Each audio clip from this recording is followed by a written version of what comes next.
There is a spirit that has been operating in human relationships since the beginning of recorded history. It does not announce itself. It does not come in through the front door wearing a name tag. It comes in through charm, through flattery, through an intensity of attention that feels like love at first, the kind that makes you feel seen and chosen and special in a way you have never quite felt before. And by the time you realize what it actually is, it has already established itself in the center of your life. Your decisions, your identity, your relationship with God. It has a name. The Bible calls it the spirit of Jezebel. And before you dismiss that as ancient religious language, stay with me. Because what I am about to describe is not a theological abstraction. It is a pattern.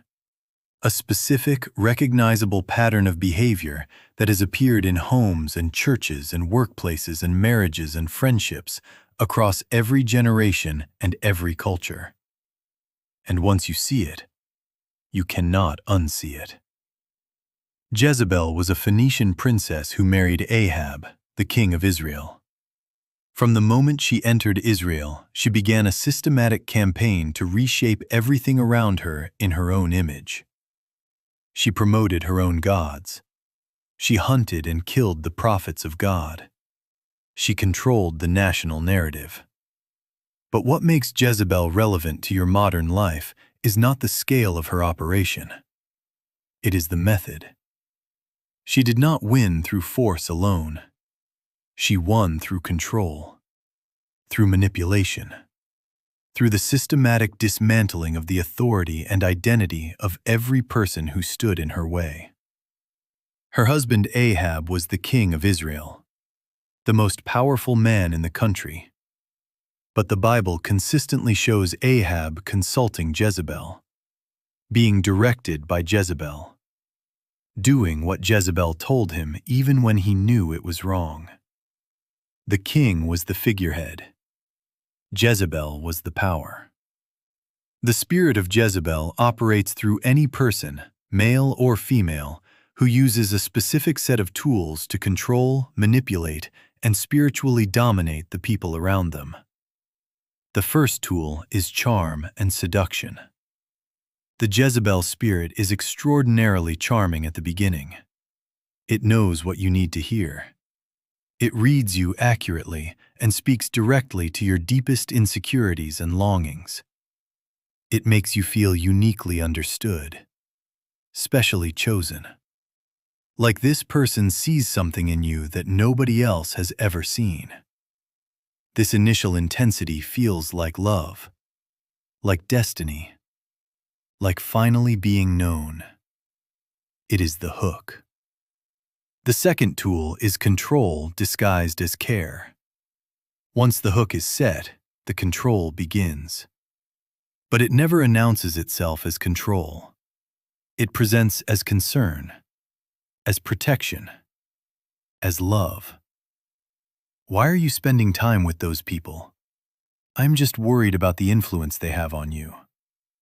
Why did you make that decision without talking to me? I just care about what happens to you. Every attempt to limit your world.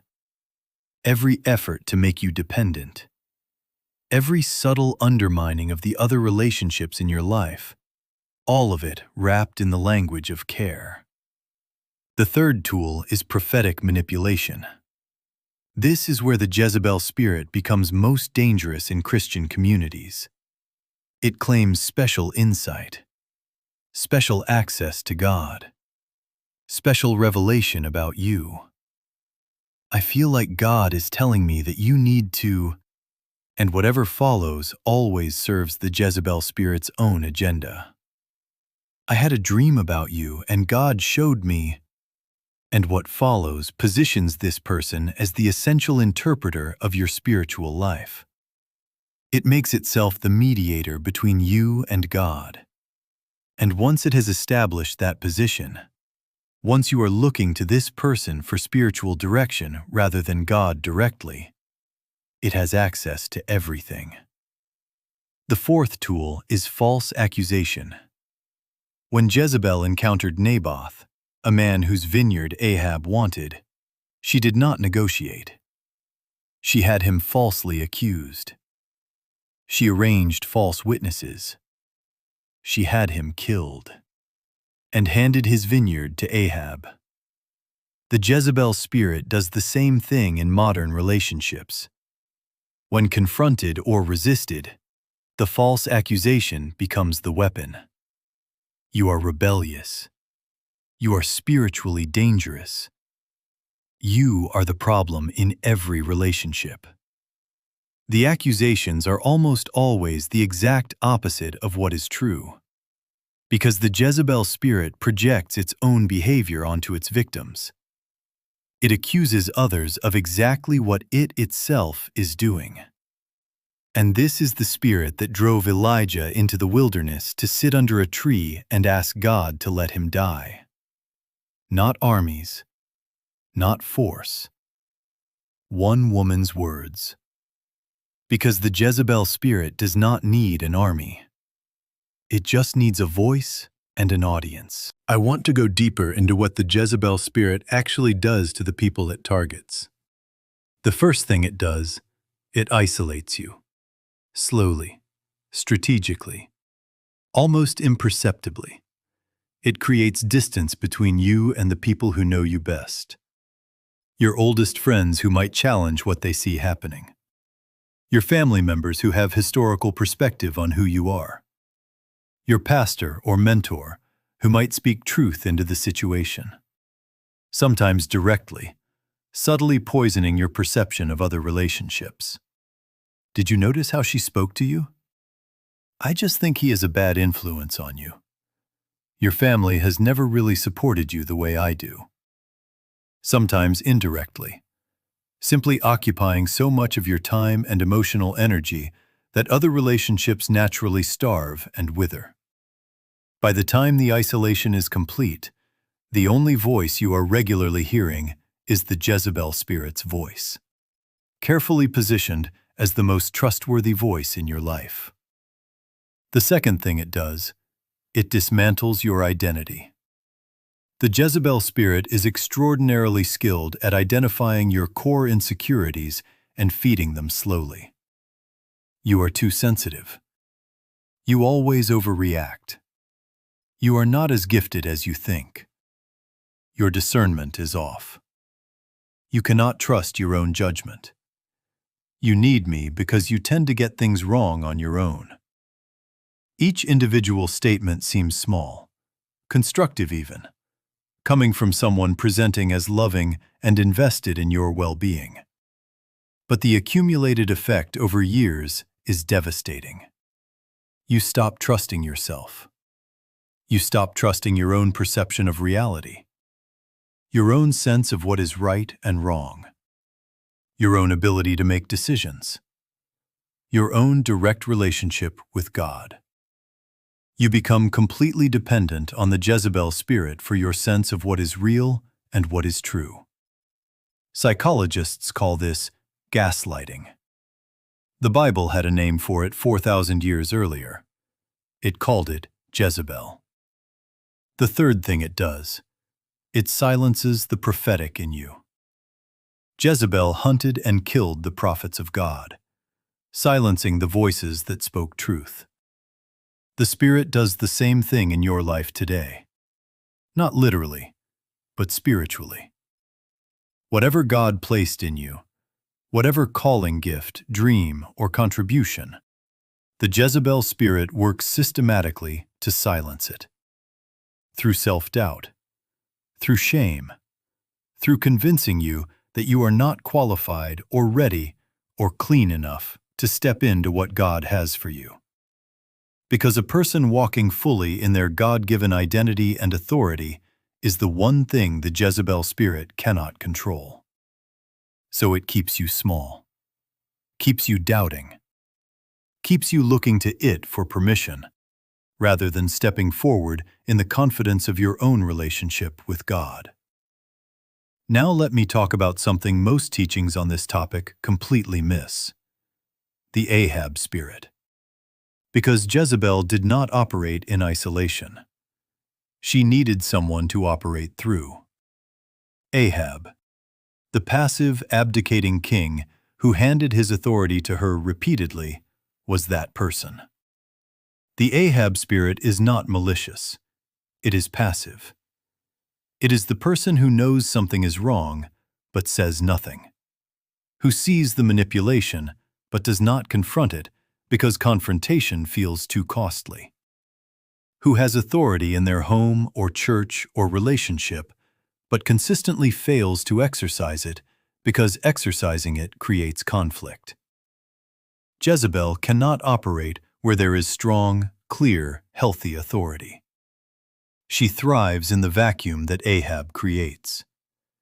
And this means dealing with the Jezebel spirit requires examining the places in yourself where you have been Ahab, where you abdicated your own authority, where you handed over direction and spiritual leadership to someone else because it felt easier than standing firm in who God made you to be. One more essential thing before the practical steps.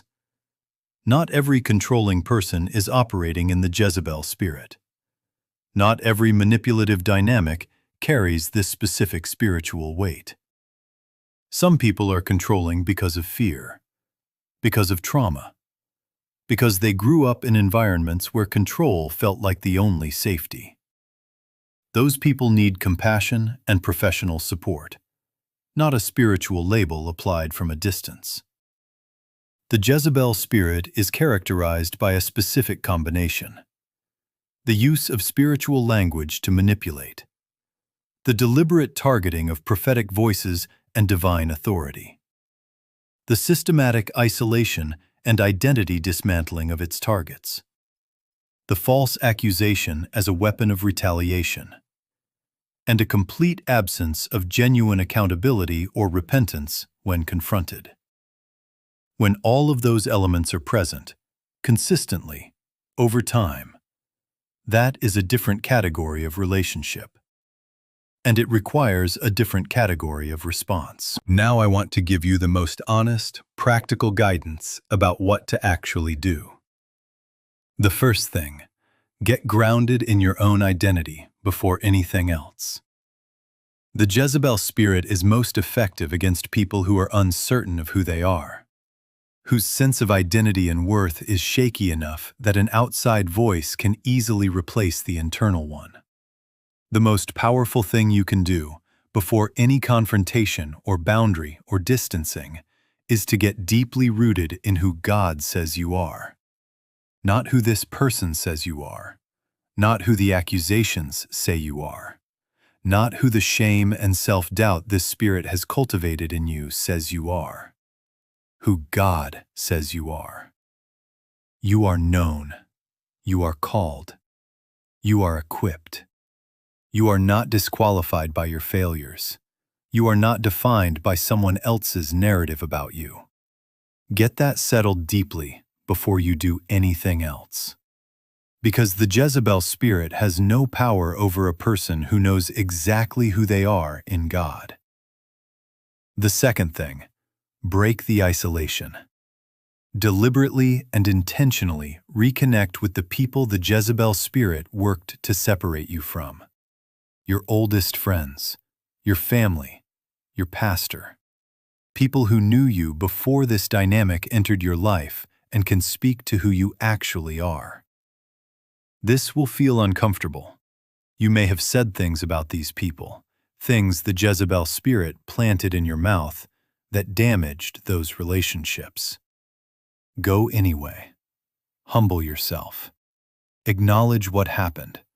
Ask for the relationship back. The isolation was a strategy. Breaking it is the counter-strategy. The third thing, reclaim your prophetic voice. Whatever God placed in you before this relationship entered your life, whatever dream or calling or gift that was alive in you that has gone quiet, it is still there. The Jezebel spirit can suppress it, but it cannot destroy what God placed. Begin to speak again, create again, pray again in your own voice.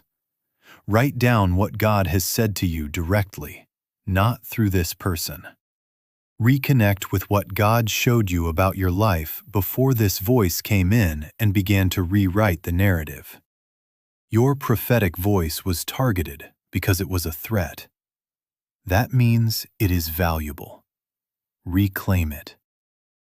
The fourth thing. Understand what confrontation actually looks like. The Jezebel spirit does not respond to confrontation the way a healthy person does. A healthy person, when confronted, genuinely considers the feedback, takes responsibility, changes behavior, shows evidence of genuine repentance. The Jezebel spirit, when confronted, escalates, attacks, accuses, recruits allies, plays the victim, makes you the problem for having raised the issue. Knowing this in advance is important, because when you finally speak the truth and the response is an immediate counterattack, do not interpret that attack as evidence that you were wrong to speak. You were not wrong. The attack is confirmation. Set your limits clearly and calmly, and then hold the line, regardless of what comes at you. The fifth thing. Pray from authority, not from fear. Lord, I am your child. I stand in the authority you gave me through Jesus Christ. I break every assignment of this spirit over my life, my mind, my identity, my calling, my relationships. I declare freedom from every false accusation, every false narrative, every lie about who I am. I reclaim the ground that was taken. I reclaim my voice, my peace, my calling, my identity. Pray from who you are, not from what has been done to you. Let me close with what happened to Jezebel. The Bible does not leave her story unfinished. God sent Elijah, the very man she had driven into the wilderness, with a specific word about her end. And eventually, it came. At the very end, looking out from a window at the man she had spent years trying to destroy, she tried one last time. Fixed her hair, put on her makeup, tried the charm one final time. It did not work. Because the Jezebel spirit ultimately has no power over the appointed purposes of God. It can delay, it can damage, it can isolate and silence and diminish, but it cannot stop what God has ordained. Whatever this spirit has tried to stop in your life, whatever calling it has silenced, whatever identity it has dismantled, God is not finished with you. Elijah came back from under the tree. He completed his assignment. He stood before kings again. He spoke truth to power again. He went to heaven in a chariot of fire. And the voice that had driven him into the wilderness, the voice that had cost him more than any army ever had, was ultimately silenced. The spirit of Jezebel does not get the last word in your story. God does. Drop a comment below. Tell us your story. Have you recognized this spirit in a relationship? What happened when you finally saw it for what it was? What did freedom look like on the other side? Your testimony is not just your healing. It is someone else's roadmap. Share this with someone you are watching struggle in a relationship that does not make sense to them. Someone who keeps trying harder and getting smaller. Someone who has forgotten who they were before a certain person entered their life. Sometimes naming what is happening is the beginning of everything changing. And if this is your first time at Honest Sermon, welcome. We do not do polished religion here. We do real faith for real life. For the people who are holding on. For the people who are confused about what is happening to them. For the people who have been told so many times that they are the problem that they started to believe it. This is for you. subscribe, turn on the notification bell, because we are just getting started. And wherever you are right now, the Elijah in you is not finished. Your assignment is still intact. And what God placed in you before this spirit ever showed up is still there. Go get it back.